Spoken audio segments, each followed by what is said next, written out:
Liberté, égalité quand au petit matin, un groupe de forces de l'ordre armés entre chez nous, nous menottant devant enfants, maris, femmes, parents, afin de nous enfermer et nous assommer de longs et insupportables interrogatoires allant jusqu'à 96 heures de garde à vue, tels des criminels ou des terroristes.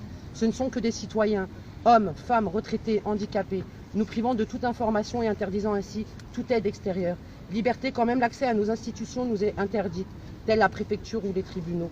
À quel moment sommes-nous en démocratie, Monsieur Macron, quand des manifestants pacifistes, en possession de masques en papier et sérum physiologique, se voient placés en garde à vue dite préventive et dès le lendemain présentés en comparution immédiate pour accusation suivante, possession d'armes par destination dans le but de commettre des violences et dégradations? À quand pourrons-nous juger M. Castaner et tous ses complices pour leurs actes antidémocratiques, car il a en sa possession la plus grande arme par destination, l'autorité et le pouvoir sur une armée de forces de l'ordre zélée et bien dressée. Il est bel et bien coupable de tous nos blessés.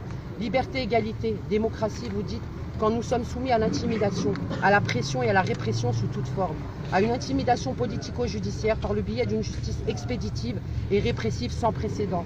Quand nos amis, familles, collègues se voient mis en examen et pour certains écroués en attente d'être présentés aux assises, je ne reconnais pas là notre justice, mais bel et bien une stratégie répressive ordonnée par le gouvernement afin d'éradiquer le mouvement des Gilets jaunes sans aucune limite légale, morale et humaine.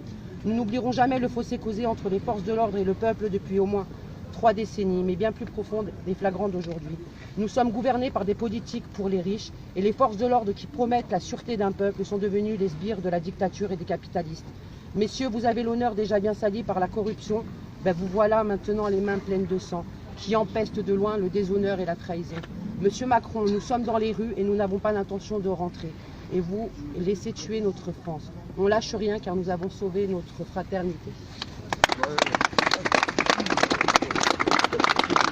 Oh.